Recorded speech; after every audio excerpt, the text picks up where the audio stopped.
ভারতকে নিরবচ্ছিন্নভাবে জ্বালানি তেল সরবরাহ করার ঘোষণা দিয়েছেন রাশিয়ার প্রেসিডেন্ট ভ্লাদিমির পুতিন। পাশাপাশি সন্ত্রাসের বিরুদ্ধে এক হয়ে লড়াইয়ের কথাও জানিয়েছেন তিনি। দিল্লির রাষ্ট্রীয় অতিথি ভবন হায়দ্রাবাদ হাউসে ভারতের প্রধানমন্ত্রী নরেন্দ্র মোদীর সঙ্গে দ্বিপক্ষীয় বৈঠক শেষে এক সংবাদ সম্মেলনে একথা জানান পুতিন। বিস্তারিত অরিসুল ইসলামের প্রতিবেদনে। দুদিনের সফরে ভারতে এসেছিলেন রুশ প্রেসিডেন্ট ভ্লাদিমির পুতিন। সফরের দ্বিতীয় দিন শুক্রবার তাকে ভারতের রাষ্ট্রপতি ভবনে আনুষ্ঠানিক অভ্যর্থনা জানান রাষ্ট্রপতি দ্রৌপদী মুর্মু। সেখানে তাকে গার্ড অফ অনার প্রদান করা হয়। পরে রাজঘাটে মহাত্মা গান্ধীর স্মৃতিসৌধে শ্রদ্ধা জানান পুতিন। সেখান থেকে দিল্লির রাষ্ট্রীয় অতিথি ভবন হায়দ্রাবাদ হাউসে বৈঠকে বসেন দুই দেশের প্রধান। এ সময় প্রতিরক্ষা, জ্বালানি ও বাণিজ্য ইস্যুসহ নানা বিষয় নিয়ে আলোচনা হয়।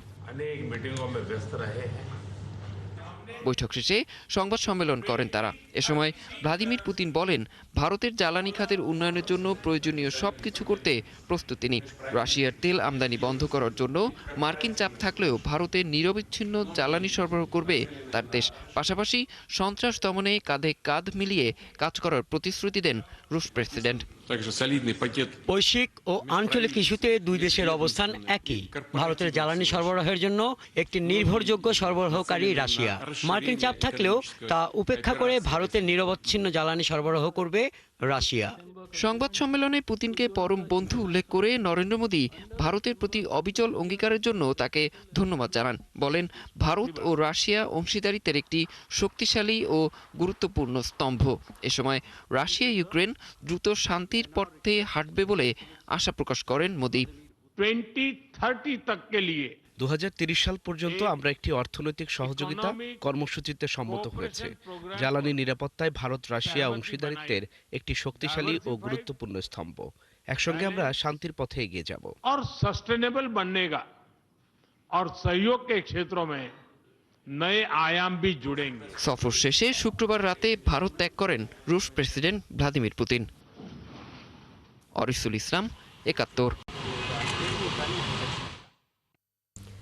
শ্রীলঙ্কার সবচেয়ে ক্ষতিগ্রস্ত মধ্যাঞ্চলের পাহাড়ি এলাকায় ভারী বৃষ্টির কারণে শুক্রবার নতুন করে ভূমিধসের সতর্কতা জারি করা হয়েছে। একই সঙ্গে গত সপ্তাহের ঘূর্ণিঝড়ে মৃতের সংখ্যা বেড়ে পৌঁছেছে ৬০৭ জনে। পাহাড়ি ঢালের স্থিতিশীলতা পর্যবেক্ষণকারী ন্যাশনাল বিল্ডিং রিসার্চ অর্গানাইজেশন জানিয়েছে শুক্রবার ১৫০ মিলিমিটার বৃষ্টি হয়েছে। এই বৃষ্টি অব্যাহত থাকলে ভূমিধস হতে পারে। ঝুঁকি এড়াতে বাসিন্দাদের নিরাপদ আশ্রয়ে সরে যেতে বলা হয়েছে।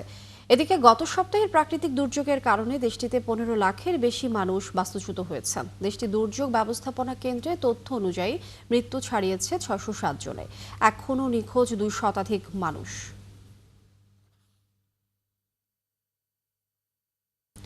পাকিস্তানের সাবেক প্রধানমন্ত্রী ইমরান খানের আচরণ জাতীয় নিরাপত্তার জন্য হুমকি বলে মন্তব্য করেছেন দেশটির আন্তঃবাহিনী জনসংযোগ দপ্তর ISPR এর মহাপরিচালক লেফটেন্যান্ট জেনারেল আহমদ শরীফ চৌধুরী। শুক্রবার এক সংবাদ সম্মেলনে এই মন্তব্য করেন তিনি। এ সময় পাকিস্তান ISPR প্রধান বলেন, ইমরান খান মানসিকভাবে অসুস্থ।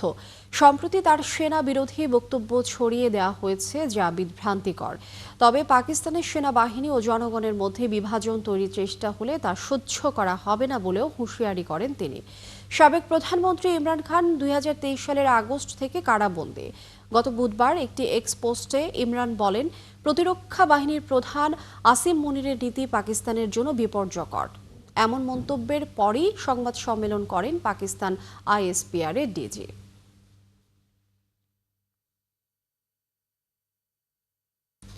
ভারতে বিমান চলাচলে ভয়াবহ বিঘ্ন ঘটেছে। দেশটির বিমান পরিচালনা সংস্থা ইন্ডিগোর একদিনে ৫৫০টির বেশি ফ্লাইট বাতিল করা হয়েছে। এ ঘটনাকে ইতিহাসের সর্বোচ্চ বলে উল্লেখ করা হয়েছে। ইন্ডিগো জানিয়েছে, ক্রু সংকট, নতুন নীতিমালার কারণে পরিকল্পনায় ভুল এবং প্রযুক্তিগত সমস্যার সম্মিলিত প্রভাবেই এই পরিস্থিতি তৈরি হয়েছে। পরিস্থিতি স্বাভাবিক করতে সংস্থাটি পূর্ব নির্ধারিত কিছু ফ্লাইট বাতিলকে পরিকল্পনার অংশ হিসাবে রাখছে। আগামী ২-৩ দিন আরও ফ্লাইট বাতিল হবে বলেও জানিয়েছে সংস্থাটি। বেসামরিক বিমান পরিবহন মন্ত্রণালয় ও নিয়ন্ত্রক সংস্থা DGCA ইন্ডিগোর শীর্ষ কর্মকর্তাদের সঙ্গে বৈঠক করে সমাধানের চেষ্টা করছে। প্রতিদিন প্রায় ২৩০০ ফ্লাইট পরিচালনা করে এই সংস্থাটি।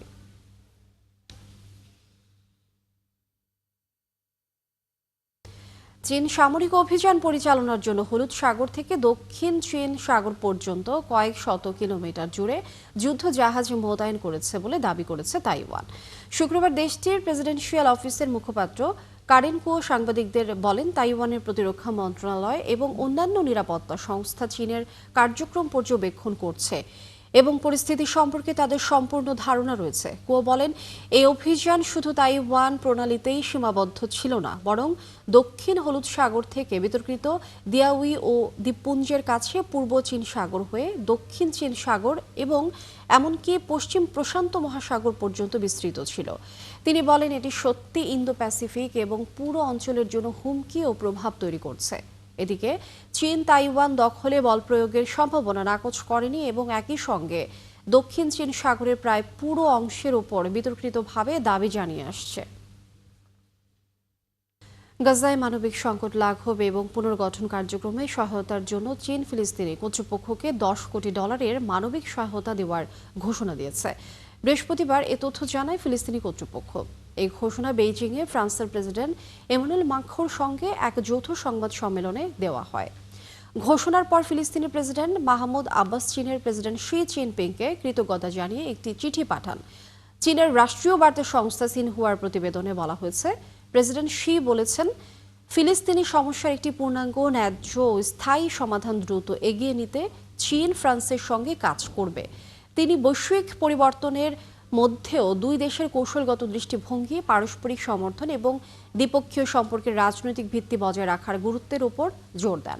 3 দিনের সফরে চীন সফররত মাখোঁ সেপ্টেম্বর মাসে নিউ ইয়র্কে সৌদি পররাষ্ট্রমন্ত্রী প্রিন্স ফয়সাল বিন ফারহানের সঙ্গে যৌথভাবে একটি উচ্চ পর্যায়ের সম্মেলনের সহসভাপতিত্ব করেন, যার উদ্দেশ্য ছিল দুই রাষ্ট্র সমাধানের পক্ষে সমর্থন আদায় এবং একটি ফিলিস্তিনি রাষ্ট্রের স্বীকৃতি নিশ্চিত করা।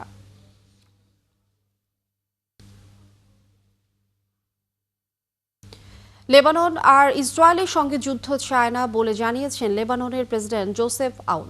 শুক্রবার জাতিসংঘ নিরাপত্তা পরিষদের প্রতিনিধি দলকে তিনি কথা বলেন।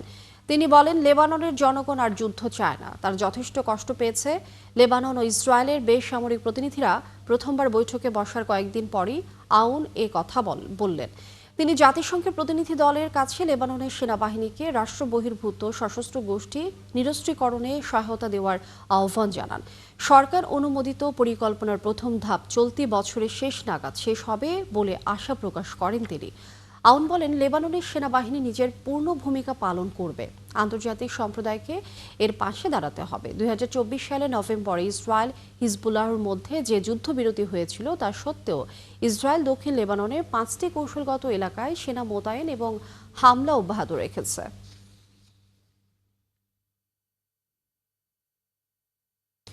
যুদ্ধ বিধ্বস্ত গাজা উপত্যকায় বাজল বিয়ের সুর।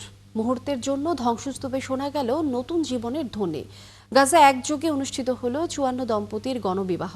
ঐতিহ্যবাহী পোশাক আর বাজনার তালে অংশ নেন গাজাবাসী। দক্ষিণাঞ্চলীয় খান ইউনিসে সংযুক্ত আরব আমিরাত ভিত্তিক একটি মানবিক সংস্থা নেয় এই উদ্যোগ। নবদম্পতিদের দিয়েছে প্রয়োজনীয় সহায়তাও। বিস্তারিত চৈতি সরওয়ারের রিপোর্টে। ফিলিস্তিনি পতাকা হাতে একে অপরের হাতে হাত রেখে হাঁটছেন দম্পতিরা। কনেরা পরেছেন লাল ফিতায় সজ্জিত ঐতিহ্যবাহী ফিলিস্তিনি সাদা ও লাল পোশাক, বরদের পরনে কালো স্যুট টাই। জীর্ণ ভবন, কংক্রিটের স্তূপ আর ধ্বংসাবশেষ, যা গাজা উপত্যকার 2 বছরের সংঘাতের ক্ষতচিহ্ন। সবকিছু পেছনে ফেলে এভাবেই গাওয়া হয় নতুন জীবনের জয়গান। ইসরায়েলের হামলায় গাজার সর্বত্র ধ্বংসস্তূপে পরিণত হয়েছে।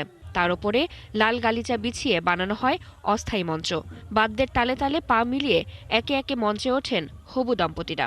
ঐতিহ্যবাহী পোশাক পরা কনেদের হাতে ছিল লাল, সাদা ও সবুজ রঙের ফুলের তোড়া। 3 ধরনের ফুলের মাধ্যমে ফিলিস্তিনের পতাকা ফুটিয়ে তোলা হয়। তাদের পাশে ফিলিস্তিনের ছোট ছোট পতাকা উড়িয়ে হাঁটছেন বরেরা। মঙ্গলবার গাজার দক্ষিণে খান ইউনিস শহরে চোখ জুড়ানো এই আয়োজন করা হয়। অনুষ্ঠানে 54 দম্পতির বিয়ে সম্পন্ন হয়, যা কোনো প্রচলিত বিয়ে নয়। যুদ্ধের ধ্বংসাবশেষের মধ্যে এটি ছিল জীবনের সাহসী উদযাপন। এই গণবিয়ের আয়োজন করেছে সংযুক্ত আরব আমিরাত সমর্থিত মানবিক সংস্থা আল ফারেস আল শাহিম। প্রতিটি দম্পতিকে দেয়া হয়েছে কিছু অর্থ সহায়তা ও প্রয়োজনীয় সামগ্রী। আমরা ইচ্ছাকৃতভাবে এই ধ্বংসস্তূপের মাঝে জায়গাটি বেছে নিয়েছি এই বার্তা দেওয়ার জন্য যে গাজার মানুষ আবারও ধ্বংসাবশেষ থেকে উঠে দাঁড়াবে, গাজা আবার আনন্দে ভরে যাবে। ইনশাআল্লাহ আমরা গাজার ভবিষ্যৎ পুনর্গঠন করব। অনুষ্ঠানে ফিলিস্তিনের ঐতিহ্যবাহী গান ও নৃত্য পরিবেশন করা হয়, যা দেখতে শত শত দর্শক শহরের একটি চত্বরে জড়ো হন। চৈতি সরোয়ার, ৭১। বিশ্বের ৩০টিরও বেশি দেশের নাগরিকদের যুক্তরাষ্ট্রে প্রবেশে নিষেধাজ্ঞা জারির সিদ্ধান্ত নিয়েছে মার্কিন স্বরাষ্ট্র মন্ত্রণালয়, ডিপার্টমেন্ট অব হোমল্যান্ড সিকিউরিটি। বৃহস্পতিবার ফক্স নিউজে দেয়া এক সাক্ষাৎকারে এই তথ্য জানান যুক্তরাষ্ট্রের স্বরাষ্ট্রমন্ত্রী ক্রিস্টি নোয়েম। সাক্ষাৎকারে নোয়েম বলেন, প্রেসিডেন্ট ট্রাম্প নিজে নিয়মিত এই দেশগুলোর অবস্থা পর্যালোচনা করছেন। তিনি জানান, যেসব দেশে স্থিতিশীল সরকার নেই বা যেসব দেশ নিজেদের নাগরিকদের যথাযথভাবে শনাক্ত করতে পারে না, তাদের নাগরিকদের যুক্তরাষ্ট্রে প্রবেশের অনুমতি দেওয়া ঠিক নয়। গত সপ্তাহে যুক্তরাষ্ট্রের রাজধানী ওয়াশিংটন ডিসিতে এক আফগান শরণার্থীর গুলিতে নিহত হন যুক্তরাষ্ট্রের আধা সামরিক বাহিনী ন্যাশনাল গার্ডের 2 সদস্য। এ ঘটনার পর তাৎক্ষণিক প্রতিক্রিয়া হিসেবে 19টি দেশের নাগরিকদের অভিবাসন সংক্রান্ত যাবতীয় কার্যক্রম বন্ধ করে দেয় যুক্তরাষ্ট্র। যুক্তরাষ্ট্রে আইনি সুরক্ষা পাওয়া শরণার্থী, আশ্রয়প্রার্থী এবং অন্যান্য অভিবাসীদের ওয়ার্ক পারমিটের মেয়াদ কমালো যুক্তরাষ্ট্র। এই মেয়াদ 5 বছর থেকে মাত্র 18 মাসে নামিয়ে আনা হয়েছে। এখন থেকে যুক্তরাষ্ট্রে বসবাসরত বিদেশি নাগরিকদের ওয়ার্ক পারমিট নথি 18 মাস পর পর নবায়ন করতে হবে।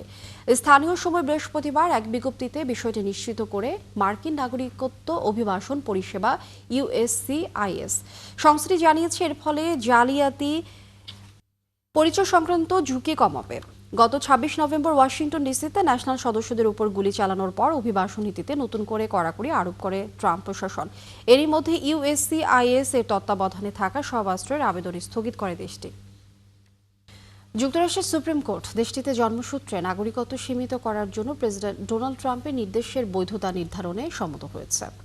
শুক্রবার বিচারপতিরা নিম্ন আদালতের রায়ে বিরুদ্ধে বিচার বিভাগের আপিল গ্রহণ করেছেন, যা ট্রাম্পের নির্বাহী আদেশকে মার্কিন সংস্থাগুলিকে মার্কিন নাগরিক বা বৈধ স্থায়ী বাসিন্দা না হলে তাদের নাগরিকত্ব স্বীকৃতি না দেওয়ার নির্দেশ দেয়।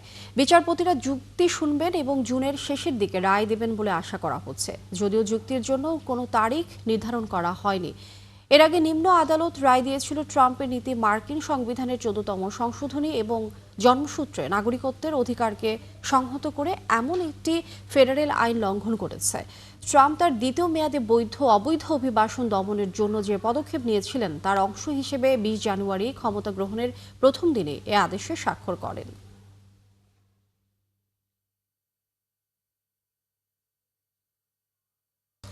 ইউরোপ সভ্যতাগত বিলুপ্তির ঝুঁকির মুখে পড়েছে বলে দাবি করেছেন মার্কিন প্রশাসন। যুক্তরাষ্ট্রের নতুন জাতীয় নিরাপত্তা কৌশল বিষয়ক একটি নথিতে এই দাবি করা হয়েছে। শুক্রবার সংবাদ মাধ্যম বিবিসি এক প্রতিবেদনে জানিয়েছে, পশ্চিমাদের আসন্ন বিপর্যয়ের জন্য ইউরোপীয় ইউনিয়ন এবং অভিবাসনকে দায়ী করছে ট্রাম্প প্রশাসন। নথিতে উল্লেখ করা হয়েছে, ইউরোপের মুখোমুখি বৃহত্তর সমস্যাগুলোর মধ্যে একটি হলো EU এবং অন্যান্য বহুজাতিক সংস্থার কার্যকলাপ। এগুলো রাজনৈতিক স্বাধীনতা এবং সার্বভৌমত্বকে ক্ষুণ্ণ করে। ইউরোপের কয়েকটি দেশ ভবিষ্যতে যুক্তরাষ্ট্রের মিত্র হিসেবে টিকতে পারবে কিনা তা নিয়েও প্রশ্ন উঠেছে। কৌশলগত নথিকে একটি রোড ম্যাপ হিসেবে উল্লেখ করে ডোনাল্ড ট্রাম্প বলেছেন, এর লক্ষ্য হচ্ছে যুক্তরাষ্ট্রকে মানব ইতিহাসের সবচেয়ে সফল জাতি হিসেবে ধরে রাখা। বিশ্বকাপের উত্তাপ যেখানেই সেখানে ফুটবল ছাড়িয়ে কখনো কখনো রাজনীতিও ঢুকে পড়ে। তেমন কিছুই হলো ফিফা বিশ্বকাপ 2026-এর ফাইনাল ড্রয়ে, যেখানে ফিফার প্রথম শান্তি পুরস্কার গেল যুক্তরাষ্ট্রের প্রেসিডেন্ট ডোনাল্ড ট্রাম্পের হাতে। ফুটবলের সবচেয়ে গ্ল্যামারাস মঞ্চে রাজনীতি, ক্ষমতার সম্পর্ক, বিতর্ক আর ফুটবলের কূটনীতি সব মিলিয়ে ঝড় তুলেছে এই সিদ্ধান্ত। বিশ্বকাপের আকাশে ওড়া নতুন এই বিতর্ক নিয়ে আরও জানাচ্ছেন জুবায়ের নূর। কে জানতো বিশ্বকাপ ড্রয়ের মতো ফুটবলের বর্ণিল ইভেন্ট হঠাৎ রাজনীতির রঙে রঙিন হয়ে উঠবে। কেনেডি সেন্টারে আলো ঝলমলে মঞ্চে প্রথমে দেখানো হলো একটি ভিডিও, তারপর উঠে এলো 4 মার্কিন মেরিন হাতে ট্রফি, যার ডিজাইনও বিশ্বকাপ ট্রফির মতোই নজর কাড়া। এটাই ফিফার প্রথম পিস প্রাইজ। আর গুঞ্জনকে সত্যি করে জিয়ান্নি ইনফ্যান্তিনো ঘোষণা করলেন সেটি পাচ্ছেন তার ঘনিষ্ঠ বন্ধু ডোনাল্ড ট্রাম্প। এরপর জানা গেল এটা যে ট্রাম্পের ঘরেই উঠছে সেটা একরকম নির্ধারিতই ছিল। কোন বিচারে এমনটা হয়েছে সেটা অবশ্য থেকে গেছে অজানাই। ফিফার 37 সদস্যের কাউন্সিল জানতো না, 211 দেশের কংগ্রেস জানতো না, কোনো মনোনয়ন ছিল না, কোনো ভোট প্রক্রিয়া ছিল না। তবুও ফিফার প্রেসিডেন্টের এক ঘোষণায় পুরস্কার পেল ট্রাম্প। ফুটবল বিশ্বে ফিফার সিদ্ধান্ত নিয়ে শুরু হলো তুমুল আলোচনা। এটা কি সত্যি শান্তির স্বীকৃতি, নাকি বিশ্বমঞ্চে ফুটবলকে ব্যবহার করে বানানো হলো রাজনৈতিক কূটনীতির নতুন পথ? অনেকটা অনুমেয় থাকলেও পুরস্কার পেয়ে নিজের আনন্দের কথা প্রকাশ করেন ট্রাম্প। সঙ্গে শান্তি প্রতিষ্ঠায় নিজের ভূমিকা উল্লেখ করতেও ভোলেননি যুক্তরাষ্ট্রের এই প্রেসিডেন্ট। এটা আমার জীবনের অন্যতম সেরা সম্মান। আমরা লক্ষ লক্ষ মানুষের জীবন বাঁচিয়েছি। কঙ্গো থেকে গাজা, ভারত, পাকিস্তান, আমরা যুদ্ধ থামিয়েছি। ফুটবলের মঞ্চে এ ধরনের রাজনৈতিক বক্তব্য দেখে অনেকেই বলছেন, ফুটবলকে কি আর রাজনীতি থেকে সত্যি আলাদা রাখা সম্ভব? অন্যদিকে ইনফ্যান্তিনো বার্তা দিলেন আরো স্পষ্ট করে। ফিফা বসের মতে এই পুরস্কার পেয়েছে তার যোগ্য স্বীকৃতি। তবুও ট্রাম্পকে ইঙ্গিত করে ঐক্যের পথে আহ্বান জিয়ান্নি ইনফ্যান্তিনোর। ফুটবলে কখনো কখনো শক্তিশালী প্রশাসনিক অবস্থানের প্রভাব দেখা যায়, কিন্তু ফিফা সভাপতি এবং ট্রাম্পের এ ধরনের সম্পর্ককে অনেকেই বলছেন অস্বাভাবিকভাবে ঘনিষ্ঠ।